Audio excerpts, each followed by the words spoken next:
And last night, the Edmonton Oilers decided was going to be the end of the Dallas Stars season, winning this game number 5, 6-3, and the Oilers winning the series 4-1 and winning the Western Conference Finals and moving on for the second year in a row with a cast of the greatest player in the world, the greatest European maybe in the world, and surprisingly, the best goaltender currently in the world in Stuart Skinner, and they are moving on to rematch the Florida Panthers in the Stanley Cup Finals. So welcome back to the Hockey Show, and today we're talking about game number 5 last night between the Stars and the Edmonton Oilers, and overall, this game was just once again the same story that I think every single team facing the Edmonton Oilers run into. And they make any goaltender, whether it's Jake Ottinger, who most would consider being an amazing goalie, and people on the internet saying like, oh, if you look at his numbers, he's average actually, blah blah blah. And you're like, no, you have to actually look. You can't just look at numbers. You have to watch games. Jake Ottinger is one of the premier goaltenders in the entirety of the world. They make goaltenders like Darcy Kemper, who had amazing seasons, look like an idiot. Jake Ottinger look like an idiot. All these goaltenders they ever that the Oilers run into, they make them look average at best. They make Ottinger thrown out of the game after Peter Bourne not being the greatest coach in the entire world, even though I'm a big fan of him. But they yank him out of the net after scoring on the first 2 shots of the game. And it's just another case that the Oilers just overwhelm every single team they run into offensively. Just they cannot contain them. And it helps when you have a super studded talent cast. And this is where I was wrong. I will say, in the offseason, when they kept signing guys like Arvidsson, like Skinner, and I know these guys weren't the biggest helps in the world. They're not. I mean, I know Skinner scored a goal, but they're not the reasons they're winning. But they just kept leaning into offense. In my opinion, they kept signing guys more offensively. I'm like, guys, your problem is Stuart Skinner's unreliable. Your defense isn't too amazing, and your offense is already incredible. But guess what? They said, we're leaning into it, and they just overwhelmed teams with Henrique and Kane, and it just keeps going down the line. And I know those names don't really mean a ton when you're just like, I'm just throwing them out there, but if you watch their plays, Evander Kane just pushes plays and just creates bad scenarios for other teams, and it's just so many layers upon layers, and then it's all capped off with, of course, Zach Hyman was not playing last night, but with Zach Hyman, Connor McDavid, Ryan Nugent-Hopkins, Leon Draisaitl, all these guys that are capable of 30 plus, 40 plus, 50 plus seasons for some of these guys, right? 60 plus seasons for some of these guys. So it's insane how offensively overwhelming a team like this is that I just don't see any team be able to contain them. And they're definitely better than last year, without a doubt. Offensively, immediately better. And it is a huge threat to anyone in the NHL. And I will talk about more in the future in the Stanley Cup Finals in my next video. But for this one specifically, it's just the Stars. Even though they have Miro Heiskanen and Harley and Lindell, they just cannot contain the amount of... And the forward core, too, is also amazing at defense. It's just the Oilers just can overcome any obstacle because they're just too good at offense. And then when they need to play defense, they're pretty good at it. And it does help that they play offense first. Offense is the best case of defense for this team. They just slow down all the momentum. They contain the puck. They scare the puck. They slow down all the momentum. They scare the other team into having to play defense, so when the other team finally gets to play offense, they just gotta play check down, check people out, keep them to the outside, knock out, get body on body, and they're so good at it. And Chris Knobloch has done a fantastic job of creating that strategy for the team. And then, of course, it's all then held down together by a man who is surprising me in Stuart Skinner, who is playing actually phenomenal. And I usually hate glazing the Edmonton Oilers. I gotta be honest. I don't really like the Oilers at all.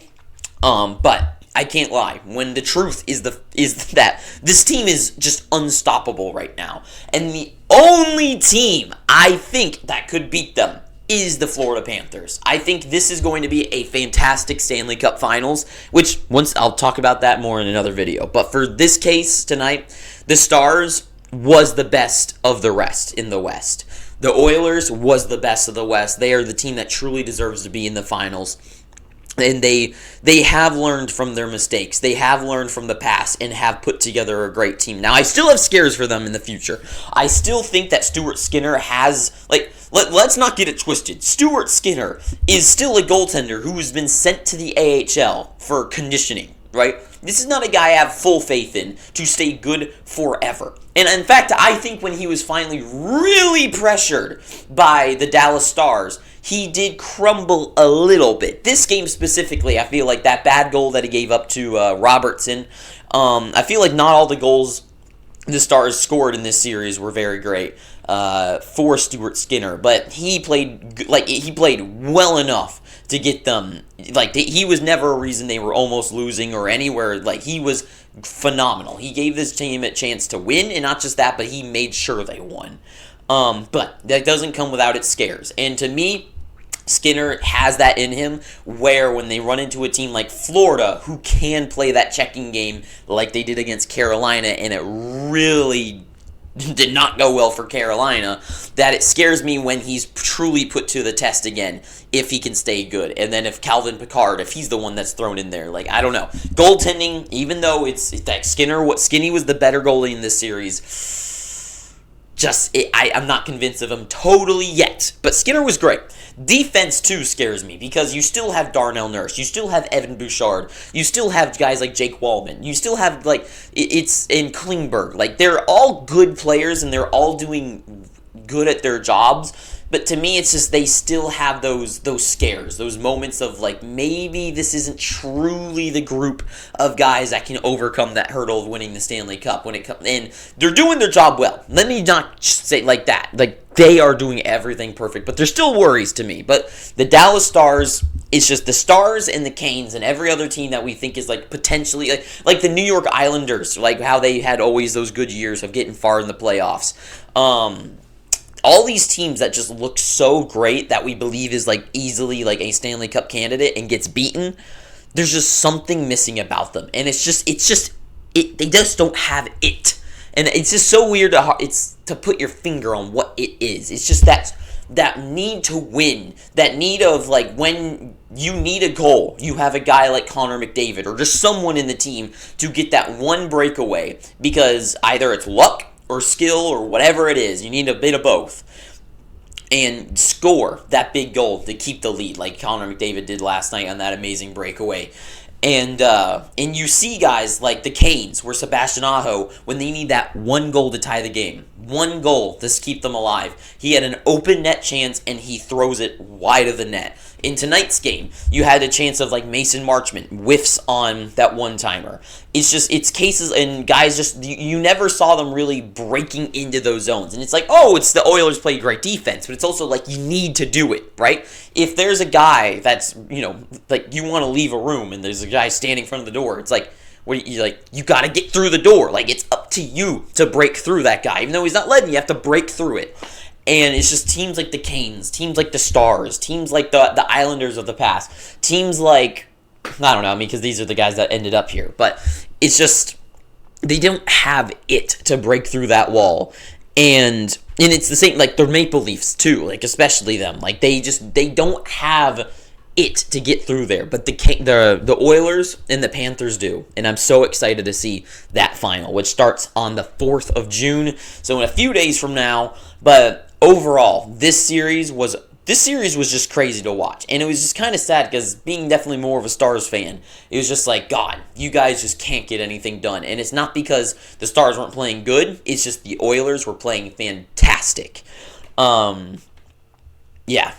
So, Oilers, well done. It's a complete win by you guys. Great. I mean, you basically won in a sweep. Game 1, there was just the third period. Though I don't want to say the refs gave them the game, but, like, three power plays, score on each of them. Like, you did kind of break ground and crumble in Game 1, I would say. But you guys recovered. You didn't let it keep you down. And Stars, they put up a good effort tonight. It was a good game. And I would say definitely the Stars are a little bit better than their team, but it's just like, the Stars they held the puck, and they, like, here's one thing, too, that's, like, a contradictory thing. It's like, if you're the team that's containing the puck and trying to score, and you keep having the puck and shooting it and getting so many shots, it means you're not scoring.